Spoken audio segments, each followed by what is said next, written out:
Woohoo. All right, everybody. Hello and welcome. You are here for Start with Why, how to land the job you really want in 2025. My name is Albert, founder of Albert's List. We're a job search, AI, and side hustle skills company, and we're here to help you make the best version of yourself as you pursue your professional endeavors. With me today is Ian Bly. He's the founder and director of Optimize Results and the Institute for Enneagram Studies, where for the past 45 years, he's been helping people and organizations access their optimal state, increase alignment with action, and access greater resilience. We're all here today in a very uncertain, strange economy. And Ian and I came to thinking about this webinar because we wanted to think about what it really meant to do something that you loved, perhaps when everything is on the line and when you maybe have nothing to lose. And so Ian's going to talk about that here for the next 45 minutes to an hour or so. And so, Ian, I give you the floor.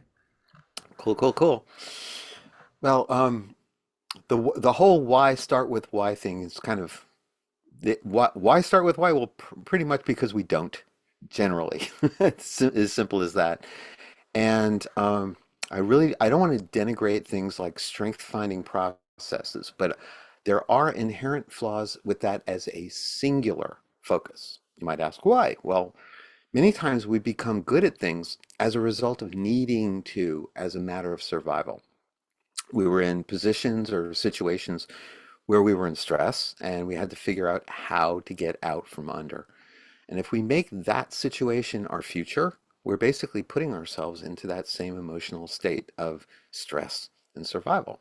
And then we get paid for it as a reward for being stressed and in survival mode, and a vicious cycle gets formed. I work with so many people who worked in jobs that pay them really well to have them doing what stressed them out no end. And the toll on us can be far higher than the pay justifies. Besides being stressed and miserable, it affects our physical and our psychological health. As we may not realize it at the time, but this mental state is a form of fight or flight. And there are a lot of physiological effects eating away at us from the inside. Because we're not meant to maintain that state for any length of time. It's supposed to be a sprint. Our sympathetic nervous system, which is part of our autonomic nervous system, which in turn controls involuntary bodily functions, receives this danger signal, which starts this whole chain of reactions.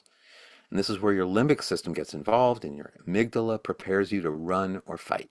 Speeds up your heart, shuts down digestion, sends more blood to areas of your body that need more oxygen or other resources to help you get out of danger. It literally robs your brain of these resources to divert them to your arms and legs, which is not going to help you do your best work or make good decisions. So as we fall into this pattern, we aren't thinking about what our heart's desires are. We aren't asking, why am I doing this? Which comes back to our priorities not necessarily being our priorities, but externally driven ones. So the first step is recognizing that, hey, you're good at XYZ, so that's what you should do. Not necessarily the best advice.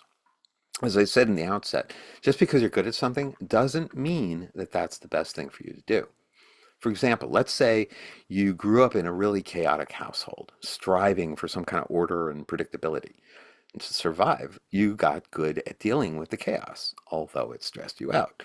So now you're in a job where things are totally chaotic, and because you learned how to deal with it, being in that stressed out state seems normal. And they pay you to be that way. Well, surviving is not thriving, and that's where it goes wrong. It's entirely possible that you'd be far happier doing something completely different.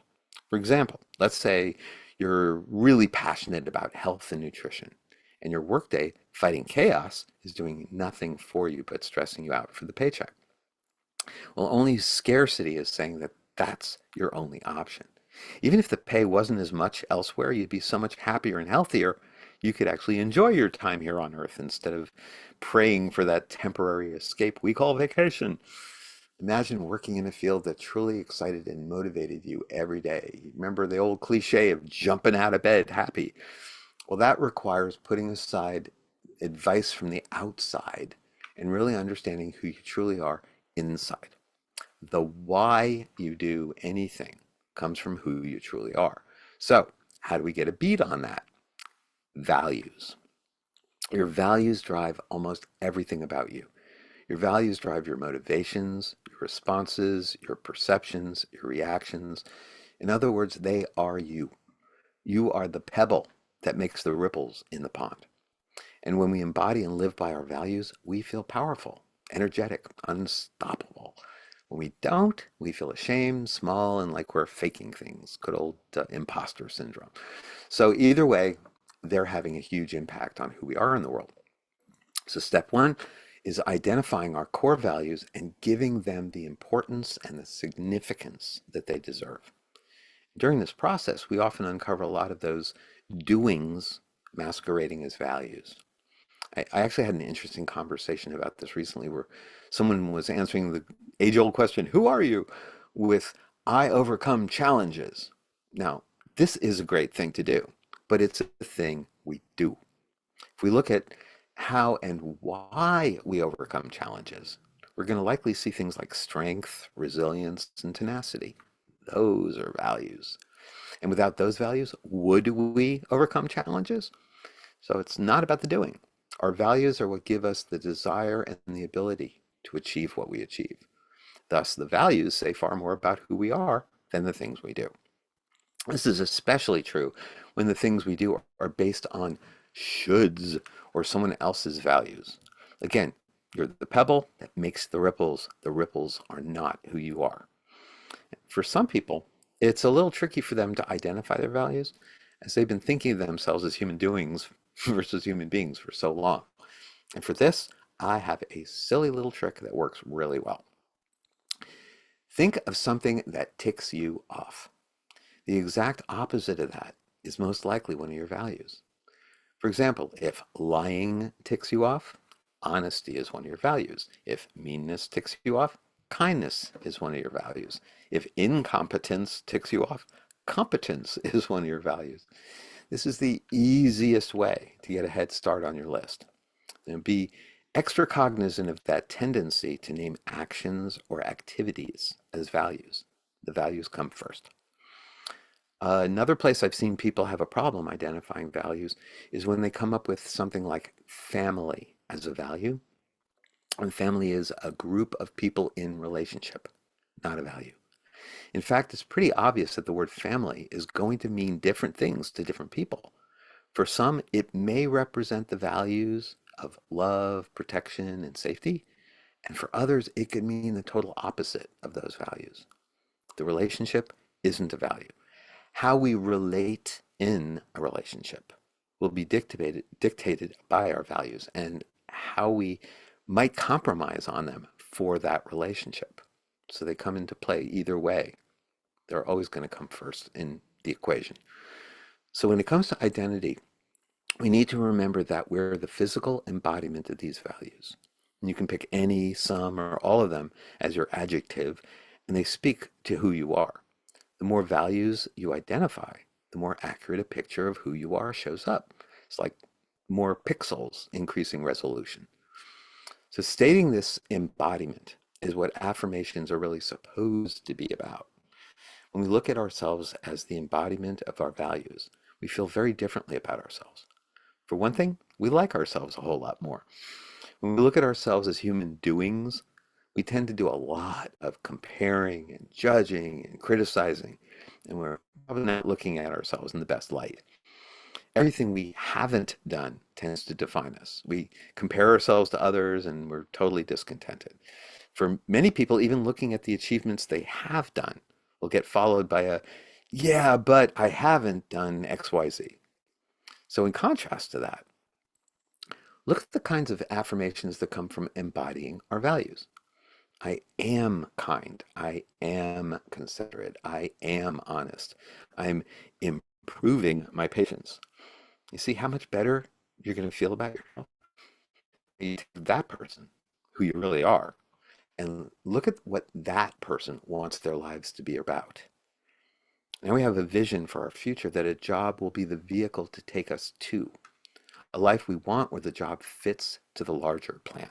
And this is really different than working a soul-sucking job, hoping someday to have the life we dream of. This is where your life comes first, and the job is there to help, not where the job comes first and you're there to help the job. Now, if we're looking for a specific job, we may not find an organization that espouses our values to the letter, but we can certainly see if they show the opposite of them.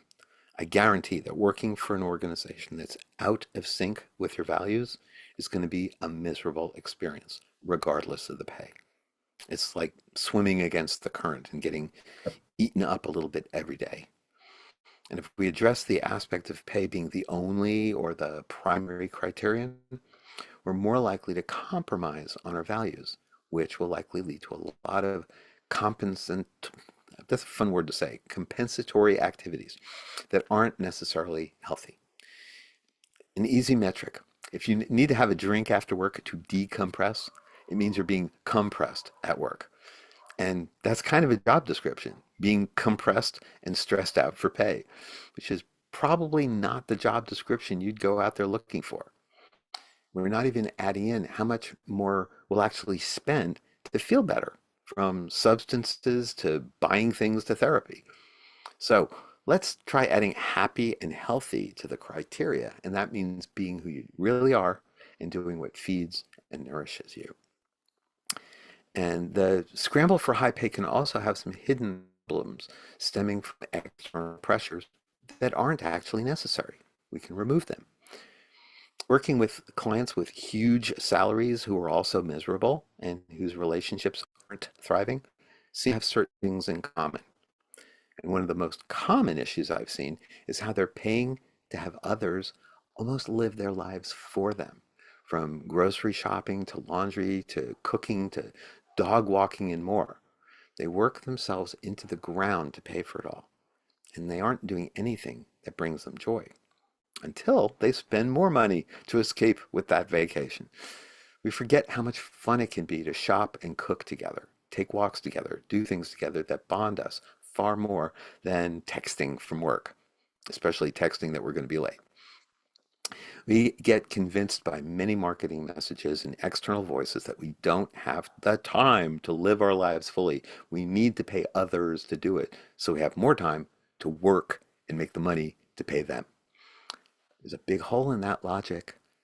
On the other hand, doing things like cooking meals together can be a lot of fun, far more fun than ordering deliveries of meal plans that somebody else puts together. And this touches on the roots of the problem once again, defining our identity by external criteria rather than internal, what the outside world tells you you should be doing. And if we bend and twist ourselves to fit an external form definition of our identity, we're not being ourselves. And we can't maintain that for any length of time. It's like holding weights at arm's length for a really long time. It's hard. We need to think about our true identity being like that pebble creating ripples in the pond. We can't start with the ripples and make the pebble fit them. Which brings us back to that issue of us identifying ourselves by what we do rather than who we are, which takes us further and further from even knowing who we really are and what makes us us. Remember that line from Hamlet, from Polonius, this above all, to thine own self be true. Well, authenticity is more than a catchphrase. It's like the most powerful asset any of us have to offer. And I know I'm repeating this a lot to get it to top of mind because repetition is great for the hippocampus. But what we do is the ripples, who we are is the pebble. And it may sound absurdly simple, but that's only because it is. Think of all the things you do beyond a job title. Would you say you're a trash taker outer? Ever wash the dishes? Is that who you are? And yet most people have a really hard time separating who they are from what they do. Even when it's a narrative about a past accomplishment, it's still what you've done, not who you are. Who you are made that accomplishment possible. So let's talk about how to put authenticity to work for you, how to identify and put to best use your natural talents and skills rather than trying to model some abstract concept of a person we think we're supposed to model ourselves after, because it's just another distraction taking us off track. Our celebrity-filled culture has countless gurus standing up and saying, "Hey, be like me, do as I say. I'm successful. I have all the answers," and so on. And the truth is, what may work for me may not work for you. We're not the same people. If everyone was like Tony Robbins, Oprah, or Stephen Covey, doing exactly what they say and modeling your way of being in the world after them, would make perfect sense. Of course, since they're all different and they're all saying different things, you drive yourself crazy. And what can be even worse is how much we can beat ourselves up for failing to become successful when we're trying to model someone else. Start to think things like, what's wrong with me? And nothing is wrong with you. You got to give yourself a break. The game is rigged. You'll never outdo anybody else at being them. A copy is just a copy. Plus, you at your best is going to be far more successful than any version of someone else you're told you should be. Being your best and finding the right vocation takes a little pre-flight check, a lot of asking why.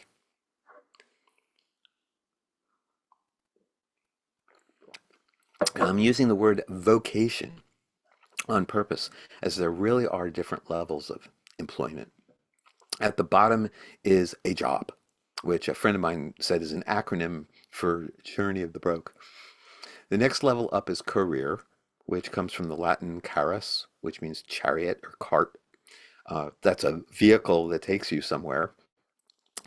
And the highest level is vocation. This comes from the Latin vocationem, which is literally a calling, from vocatus, called, and vocare, to call, aka what your very being is called upon to do. And this is kind of the holy grail of work. And if we can get there, we're very lucky and very blessed. For now, I'm just going to keep it simple, and we're going to put it all under the word job as an umbrella. So, an intelligent job search has to start with an internal values search. Remember, your identity, defined by your values, even if you're not sure what they are. They're still running things. It's a bit like the chicken or the egg, where our perspectives are influenced by our values and vice versa. Just like thinking of what ticks you off and looking at the opposites to illuminate our values, our perspectives can often do this as well, because they're filters, they're lenses through which we interpret the world around us. And the real secret is seeing who we are under all the stories we tell ourselves. The real you has a collection of natural skills and abilities coming from those values and perspectives, and that gives you an incredible edge. Let's call them toolboxes for now. Each of you have toolboxes filled with your own innate skills and abilities that are beyond the survival skills we talked about earlier. Here's another way to look at this. The biggest difference between Western medicine and Eastern generally is a core philosophical approach. Western medicine tends to focus on something called the disease model. We look for what's wrong with you and try to fix it. Most Eastern medicine tends to focus on what's called a wellness model, which is looking for what's right with you and trying to maintain and maximize it. So if you're under the belief that there's something wrong with you, you're way more susceptible to being sold something. That's one of the most powerful tools in a lot of marketing and media. Fixing what's wrong with you is a multi-billion-dollar industry. It needs to keep you thinking there's something not right about you, so you think you need fixing. And this is why you're told to copy others rather than being your own true self. So, what if we look at what's good for you and right about you rather than what others say will fix you if only you buy their stuff? If we concentrate on what's right with you, a ton of time wasting stuff falls by the wayside, like proving yourself to others. When we're under the yoke of I'm not good enough, we spend a lot of time trying to prove that we are. I had a client years ago who was working himself into the ground. So we did the why. We uncovered something he'd been told as a kid, and everything changed. He was told that he'd never amount to anything. And then he spent his life saying, oh yeah, watch me. And when we raised this to the surface, he saw how irrelevant it was to his life in the now. That person no longer existed in his life. He didn't need to prove anything to anybody. So now he could focus on what made him happy. He changed almost everything about his lifestyle. And he now says he's happier and more successful than ever before. So, being run by old scripts from others will take your attention away from your true self because now you're focusing on the other person's values, judgments, their input, proving to them means within their metrics. And I'm sure you've heard the intention flows where your attention goes. So if you center your energy on your weaknesses, they become your center. And if you center on your strengths, they become your center. So I'm not saying to ignore areas you want to improve, but there's a lot more success to be had in optimizing your strengths. Here's some funny examples here. LeBron James, natural abilities that lend themselves to basketball. Were he to focus on gymnastics, he probably wouldn't be as successful. Einstein might have been just a so-so caterer, and Edgar Allan Poe might not have been the best choice for an artillery commander. So thankfully, all of them focused on blending their values with their strengths. So let's look at how to figure out this intersection of values and strengths. Remember, it's all about why you do, not what you do. What motivates you, what drives or doesn't drive you, and what does or doesn't scare you illuminates your authentic identity. For example, let's say you read a lot. Who you are isn't a person who reads a lot, but why you read a lot speaks to who you are. You see the difference? Pretty huge. If you have kids, this becomes really obvious. We have to separate the child from their behavior so they receive unconditional love, which impacts their attachment psychology for a life. The behavior may be completely unacceptable, but we don't treat the child as being unacceptable, or they're going to grow up with a lot of issues. Their behavior doesn't define them. Well, how about we cut you the same slack? One stumbling block in uncovering the real you is figuring out what the real motivations are rather than the motivations we've been told we should have. Our own internal voice is pretty quiet compared to the outside world. So learning how and when to block out the noise is a powerful and a necessary skill. So it turns out that our motivations are directly tied to how we perceive and interpret the world around us. And this has a lot to do with how they connect with or bounce off of our values. We're creatures of continuity. We're always trying to make sense out of everything around us. So our perceptions of the world are crucial.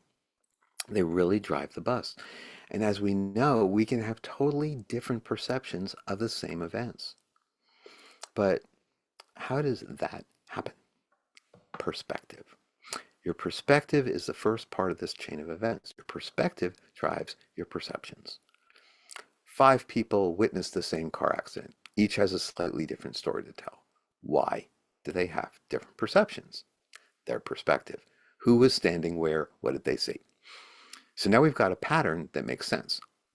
Your perspective affects your perceptions, and your perceptions drive what you want to do about that, your motivations. You see how our perception of reality changes depending on our perspective? So here's a really easy way to visualize this.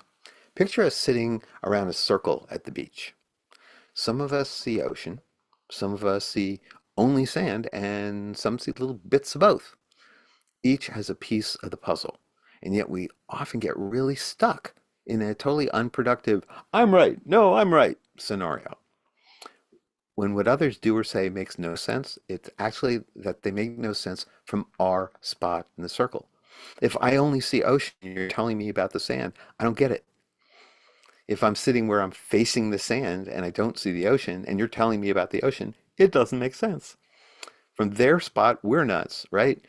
So we may not agree with them, but we can at least see why they think what they think. And that's really helpful. So here's the chain of the dominoes. Perspective drives perception, which drives motivation, and motivation is an integral part of who we are because it's the actionable part of our values. With different values, we'd have different perspectives, perceptions, and motivations. And this equation gives us a nice fast track to our authentic self, where all your superpowers live. And if we can establish our perspective, we can establish our true self. So, Let's revisit that clear division between motivation and behavior because it's the place most people get turned around. You and I could do exactly the same thing for totally different reasons or do different things for the exact same reason. So obviously what motivates you can be completely different than what motivates others around you. Think about bosses you've had who tried to motivate you with something that just didn't really connect for you. Maybe you yourself tried to motivate your staff and gotten bewildered about what worked or didn't work. We get really frustrated trying to motivate others with what works for us. So accepting the possibility that something else motivates them puts you in the position of finding out what that is. Why? That's a powerful approach, and it totally gets results. After more than 40 years of working on what makes people tick, I developed a system that maps or models our perspectives, worldviews, and thus our motivations in a way we can use. It's a synthesis Ian, of, can you speak a little louder? sure, Your audio, I think, is cutting out, but you're on a roll. Thank you. And now I think you're totally mute. on the moon. Oh, When there I you go. smack the microphone, sometimes that makes it work better. Is it better? Yep. Hopefully it is. Um, okay, so we're going to talk about the motivations in a way that we can use these. It's a synthesis of a bunch of disciplines and models.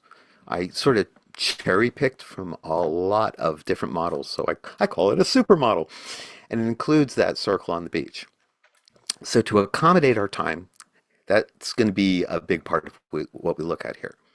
And to do justice, we can barely scratch the surface of this because it's huge. It did take me decades to finish. But just increasing your awareness that there are these different perspectives driving people and knowing that your own is legitimate, valid, and an amazing bank of resources is a great place to start. So, that said, let's do a very general overview of some of these perspectives, how they impact our motivations, and help us identify our own toolboxes or resources. And then we can choose what tools will best serve us in each situation. Now, we all have three main processing centers where we take in and sort information: the brain, the heart, and the gut, or intuition, if you will. The brain is quite rational, data centric, avoiding anxiety, pain, and fear. And you can self identify here if you resonate with a strong desire for safety or security, and you use skepticism and doubt to test people and things. The brain really functions as a threat model analyst in perception. And we're really talking about the prefrontal neocortex here. This is where executive function runs the show. And there's the heart, which is emotional, empathic, and identity centric. It's aspiring toward an ideal. You can self identify here if you resonate with wanting to figure out how you fit in the scheme of things and who you are. And this is a very identity centric perspective. So, how others see you will be far more important. There's a huge amount of neural cardiac ganglia between the heart and the midbrain.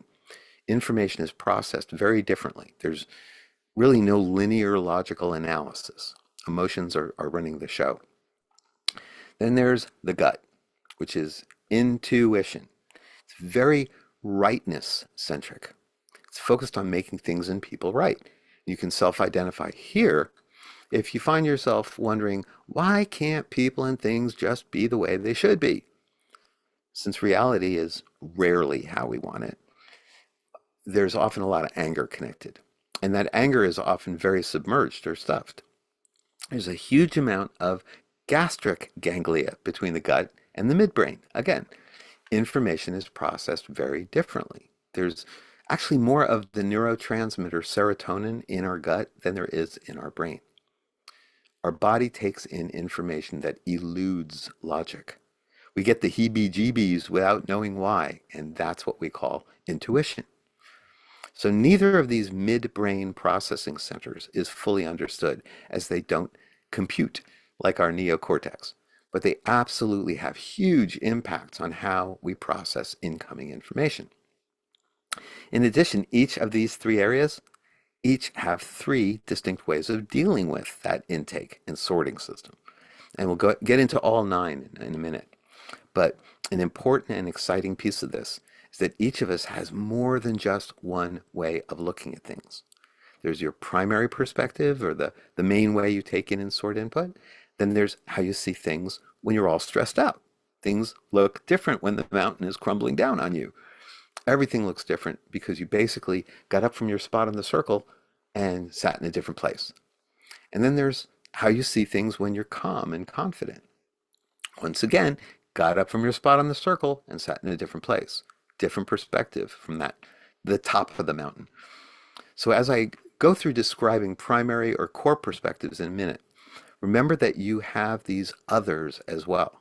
This is super simplified, but you can see how having more than one way of seeing things makes you the unique and fascinating folks you are. And yet there are patterns that give us great information. And each of these positions has its own language, which we talk about in my Optimizer Communication seminar, and inherent skill sets that spring from their varied perspectives. When we match them to our tasks, we have greater resources to work with. Of course, it's imperative to your success that you're looking in the right treasure chest, because using someone else's natural resources won't work. Now, this is nowhere near as complicated as it may sound, especially when we look at each style or perspective one at a time. And as I go through these descriptions, you'll probably recognize yourself, friends, coworkers, etc. And when you recognize your own position, it lets us know which natural skills and talents are yours, so you can optimize them for success. And again, you have about 5 of these toolboxes, so you probably have many more resources and skills than you may think you have. And to keep track, we're going to give each position around that circle a number, like a clock face, borrowing from one of the models in my supermodel. Remember, we've got our brain, our heart, and our gut processing areas with 3 types or lenses in each. So we'll start with position 1, who sees life through a lens of correctness, a world of rules and right and wrong thinking where how things should be clashes frustratingly with how things are. They have a very powerful, accurate sense of intuition and strong ethics with a strong internal frame of reference. So they're not easily swayed. Everything is experienced through evaluation, good versus bad, right versus wrong, accurate versus inaccurate. They have a natural predilection for seeing mismatches, where something is off or where something doesn't fit. And that gives them a natural affinity for organizing information, details, specifics. Fantastic with anything to do with accounting, analysis, auditing, and that ethical rightness makes for superior policy development and leadership. Almost every CFO, CPA, and organizing coach I've worked with sees from this perspective. Let's give you some examples from history and from nowadays of people like this. It might help pinpoint them. George Washington, John Adams, Joan of Arc, Nelson Mandela, Susan B. Anthony, Eleanor Roosevelt, Harriet Tubman, Martin Luther King, Martha Stewart, Jimmy Carter, and Barack Obama. So you can see a thread of similarity of any of those people. You'll sort of get a feel for that lens. So next door to them, is position 2, primarily seeing life through a lens of helping and giving, a world where connection and acceptance are key motivators. This means feelings are far more central than thinking or intuition. They are likely to be swayed by social climates, environments, and people issues. They aspire toward acceptance, freedom, and helping.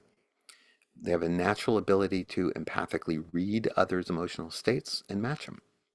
And generally speaking, they're more interested in another person's potential than their own ambition. So they can be great assistants and facilitators and coaches and nurses and therapists. And this perspective can also create a kind of a culture in a company. John Nordstrom and Mary Kay created companies that concentrated on the client's experience of being taken care of. Tony Hsieh came from this same perspective with his book, Delivering Happiness. So let's give you some more examples here. Good old Mary Kay and John Nordstrom, as I said.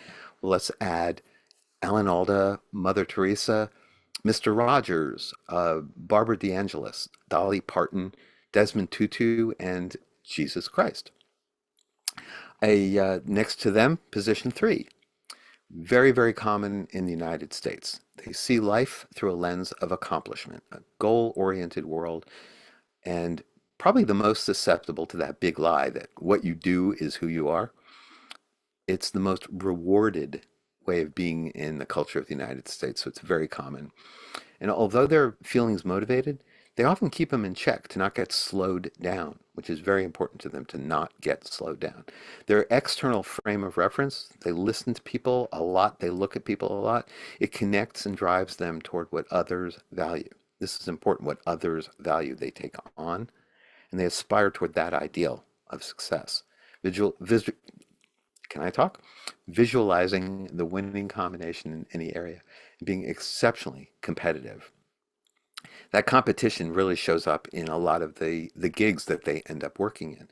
They have this natural ability to spin any situation or product, linguistically or visually, and they're able to adapt to different social situations and fit in quickly like chameleons. They work tirelessly toward a goal without straying when they're given a clear goal and incentive. They love metrics, they love linear approaches, they love being able to measure themselves against others. A great example is Betsy Holden, who was once upon a time a marketing director at Kraft Foods. And she used her innate skills in being able to spin to create the DiGiorno brand, which has been enormous for Kraft Foods. And that got her promoted to a VP role. So being rewarded for accomplishments is extra prevalent in sales and sports and entertainment. So we're going to see a lot of these folks in those fields. Some examples: Tony Robbins, Tom Cruise, Oprah, Dick Clark, Kelly Ripa, Bill Clinton, Joe Montana, and Jerry Rice, Arnold Schwarzenegger, Tiger Woods, Jeff Gordon, Werner Erhard, Beyonce, Will Smith, and Mark Zuckerberg.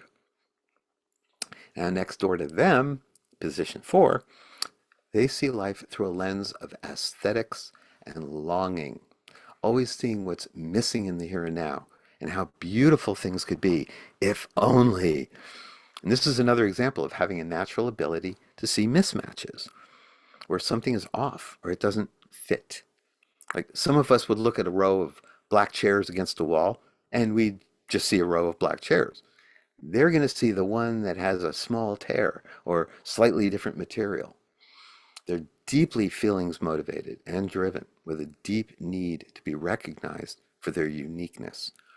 They see the perfection of beauty and deep emotional authenticity. They're creative, unique, artistic, and sensitive, at least in their approach.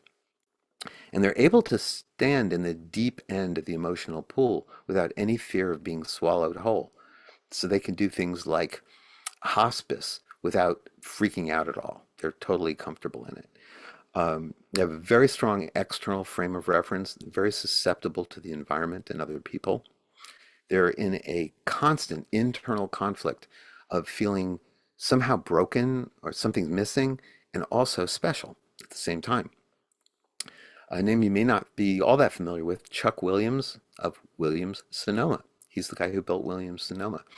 And he built it by bringing higher aesthetics to the public. That was his idea. They even used calligraphy for their price tags. Some examples of these people, besides Chuck Williams, would be Johnny Depp, Joni Mitchell, Tennessee Williams, Judy Garland, Edgar Allan Poe, Anne Rice, William Blake, Tori Amos, Frida Kahlo, and Amy Winehouse. Now we get to the brain people. Position five. They see through a lens of detached observation, where keeping your unemotional head while those around you lose theirs is a cerebral sanctuary. They're deeply thinking motivated. Information is of the highest value. Their style, slow, methodical, and reasoned, often scoffing at emotional input as mere line noise. They have a very strong internal frame of reference, which prevents them from being swayed by peer pressure. Sometimes even noticing it. They're very often in their own world. Their hunger for knowledge and boundaries with people Makes for a tireless researcher, data gatherer. They pay very little heed to people or environment, or even time when they're immersed in their work. They will do the research, the due diligence, the follow through until the task is finished and expertly documented. Some examples of these folks: Einstein, Descartes, chess master Bobby Fischer, Howard Hughes, Kafka, Agatha Christie, Alfred Hitchcock, Stanley Kubrick, Stephen Hawking, John Nash, Isaac Asimov. If you might remember Gil Grissom from the original CSI on TV, and if you watch Game of Thrones, Lord Varys, the spider. Perfect example. Next door to them, position 6 sees life through a lens of safety, security, and doubt, where it's second nature to see where things could go wrong and how to fix them so they don't. They want you to show your cards from the outset.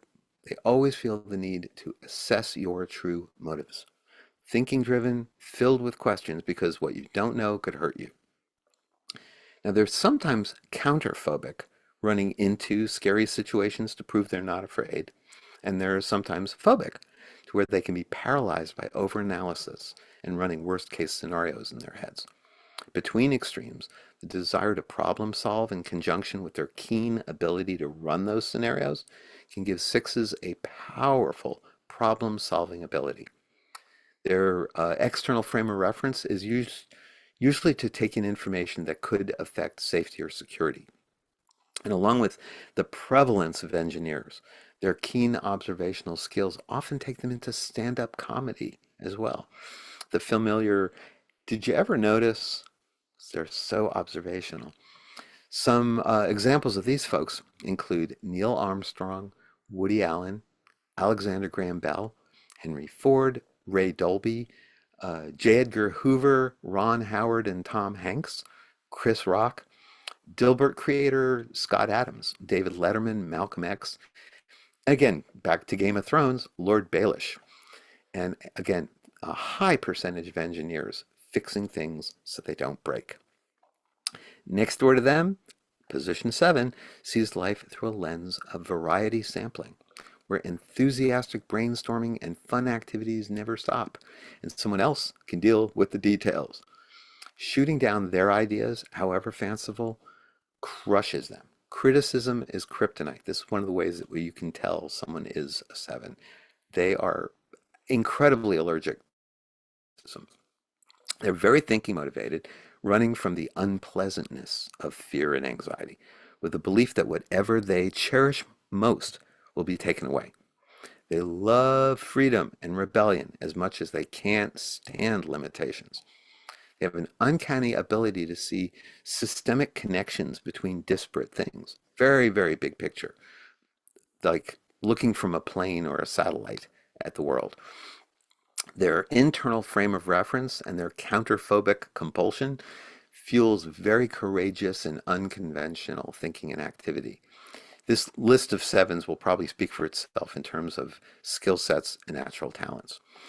Sashiro Honda, William McKnight, who turned 3M from a mining company into what we now know as 3M, Leonardo da Vinci, Robin Williams, Ben Franklin, Federico Fellini, Anthony Bourdain, Charlie Rose, Thomas Jefferson, Thomas Edison, Richard Branson, and back to Game of Thrones, Tyrion Lannister. Perfect example. Position 8 sees life through a lens of force of will, where toe-to-toe, eyeball-to-eyeball confrontation is just a way of life, not to be avoided. They want it straight from the hip, no sugarcoating, no BS. They want real commitment without excuses. Lead, follower, get out of the way, all the way down the line. Very strong intuition, because we're back to the gut. So they go with the gut style. They have a very take action oriented way, and they will do whatever is necessary to stay on top. And depending on their level of consciousness development altitude, will focus on themselves on top or ensuring their people are taken care of as well. And sometimes they don't pay much attention to other people's feelings or thinking things through before taking action. They're kind of impulsive. Very strong sense of justice with a bit of vengeance and revenge built into that. So there's a lot of blame coming out of them, but they will protect those who show loyalty.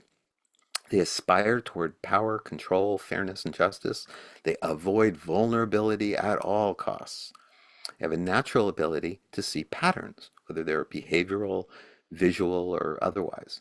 And their internal frame of reference is super powerful. They like to let the tiger out of the cage and explode when they feel like it. For them, rage is fun.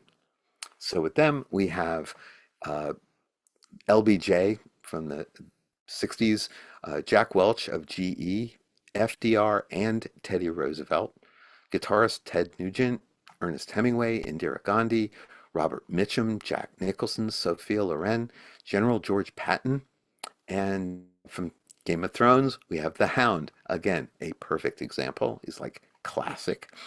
And then there's always Dr. Phil and Donald Trump. So if you can see the thread of similarity there. And finally, we get to position 9, who sees life through a lens of peace seeking, where seeing all sides of every issue and focusing on others' agendas can be so clear that they can forget which was their own, and they just want to avoid conflict. Forgetting is a big part of their operating system. Forgetting their anger, forgetting their own position, forgetting how painful it is to feel invisible.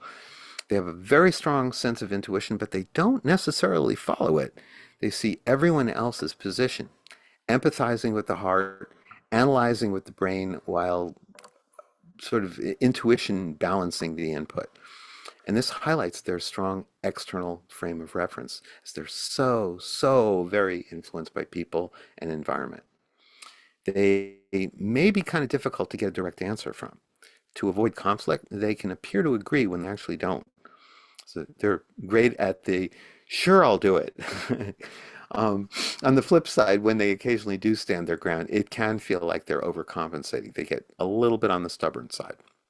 Now, some examples here are the Dalai Lama, Art Carney, Carl Jung, Grace Kelly, Ronald Reagan, Jennifer Aniston, Walter Cronkite, Dave Matthews, Gary Sinise, Meryl Streep, Ginger Rogers, Ram Dass, Eckhart Tolle, Keanu Reeves, and once again from Game of Thrones, Jon Snow and Samwell Tarly. Now, I hope you noticed that these aren't right or wrong lenses of perception at all. Each make perfect sense in their own way, and they vary so much. It's only when we're stuck in our own that the others don't make sense. But when we get up from our spot and we go sit in theirs, they start to make sense. And it's the same for them. We don't make sense unless they sit in our spot. We all get a better handle on the whole picture when we allow for all the pieces to be represented.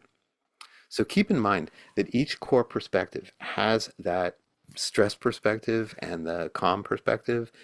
And as we're sitting around that circle, the ones on either side of you, like on your shoulders, have impact as well. I mean, if we were playing cards, they could see your hand and you could see theirs. And this makes up those 5 sets of toolboxes. So you can see that we have a huge number of tools available if we know where to look.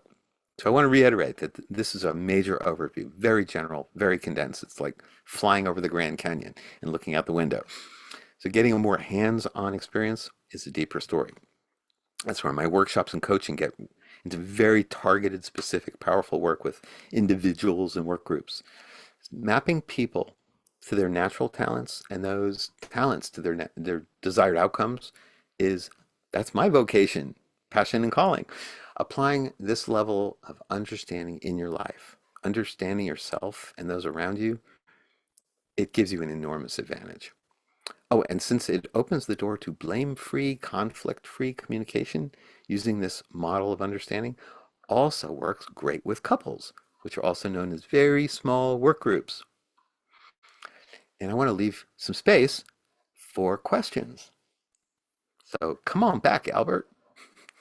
All right, I am back here. Okay, cool. So we did have a couple of questions. One was, I realized that I'm at a point in my life and career journey where I need a career coach on top of some therapy. But if I didn't focus on doing over 5 years of therapy and working on my confidence, mental health, and getting to know myself better, I would not be where I am today. How does someone figure out what their zone of capacity is and what they need help on and who they should ask for help from to expand that zone of capacity so they can find the right job? Gotcha. Well, believe it or not, it doesn't need to take 5 years. Um, it can, but it doesn't need to. And but it's great work once you do understand that.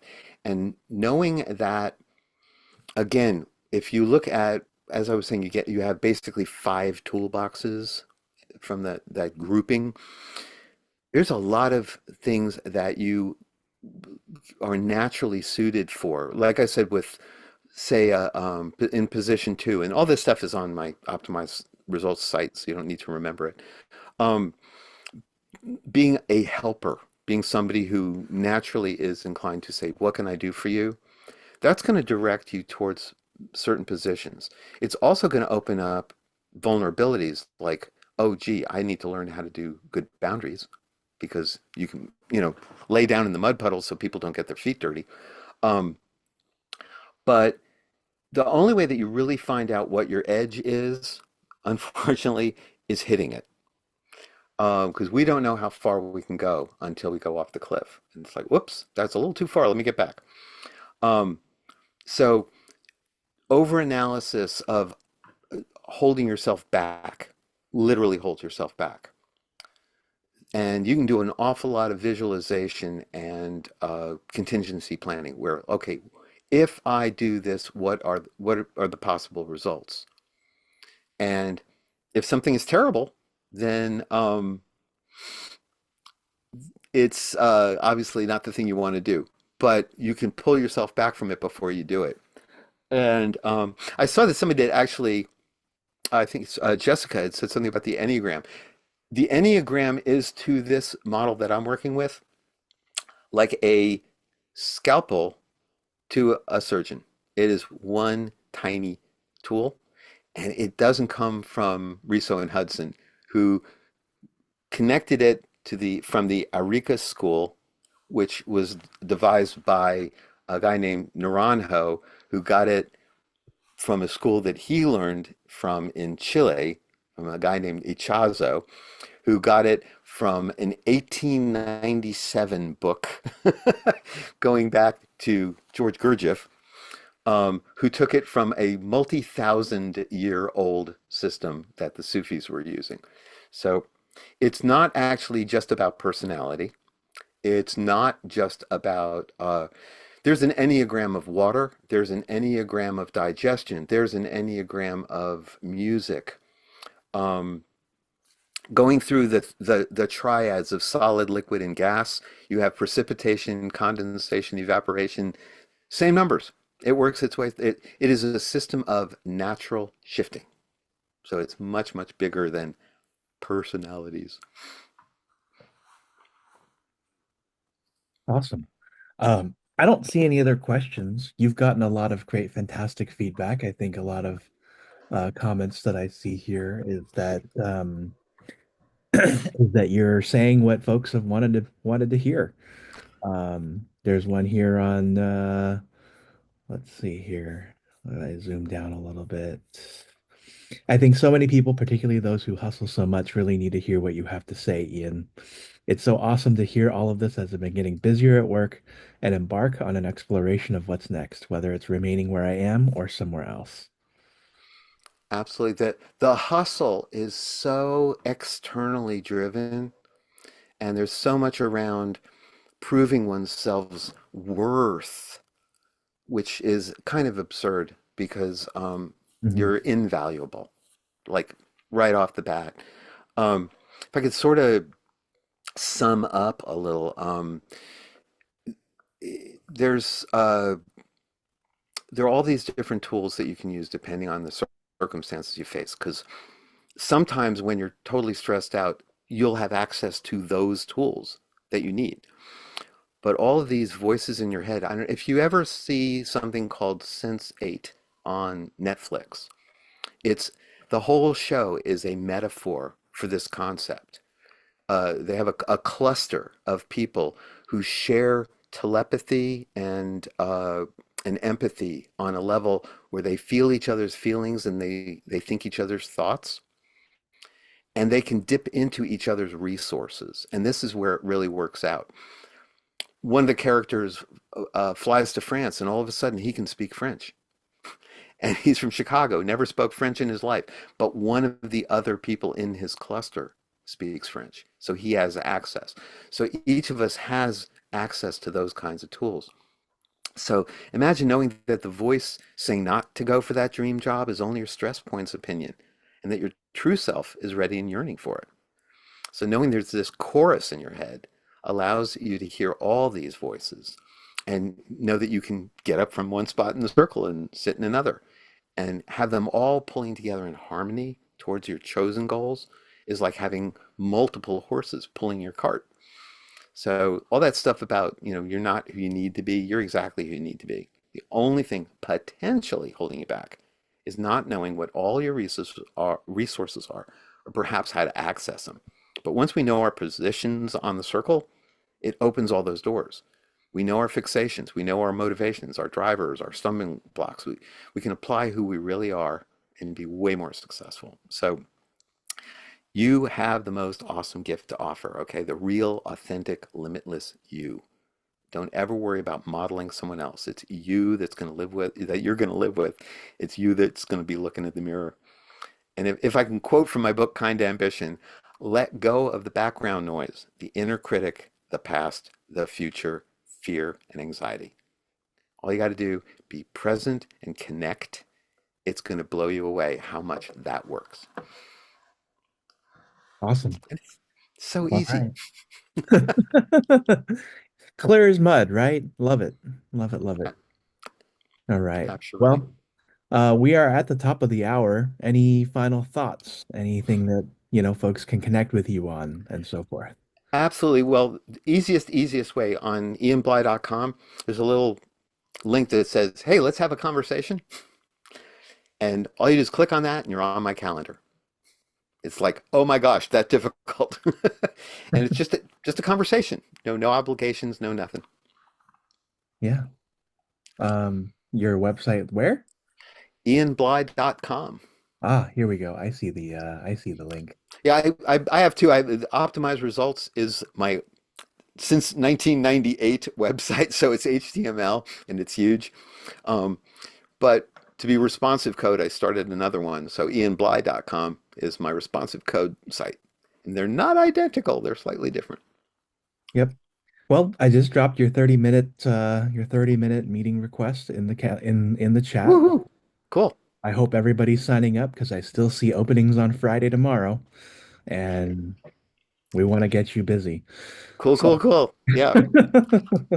Yeah, tomorrow starts early. I have a presentation at 8 o'clock right off the bat. yeah, yeah. Well, thank you so much, everybody, for joining. We appreciate your time today. Thank you so much, Ian. I have known you for years now, and I really always enjoy everything that you have to say because you offer it in such a calm, important, and impactful way. And I'm really, really excited that I was able to bring you to my audience, and I hope we can do this again soon. Because Absolutely. I think we're going into really interesting, and we are already in really interesting times. And so anything that I think gives people the sense of calm and meaning is always, always really helpful.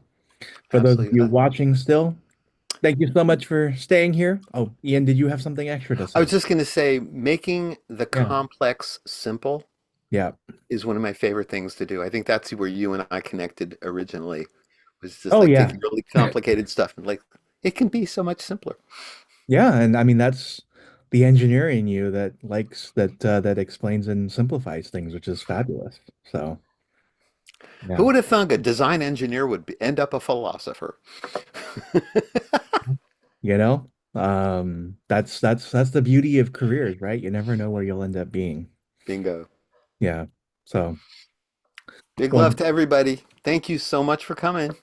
yep. We'll be following up with a video as well as Ian's 30-minute time calendar. And I hope to see you all soon at other events happening here on Albert's List. Our calendar is up to date with more on the way. Have a wonderful rest of your Thursday, a pleasant weekend, and we will see you all soon. Bye.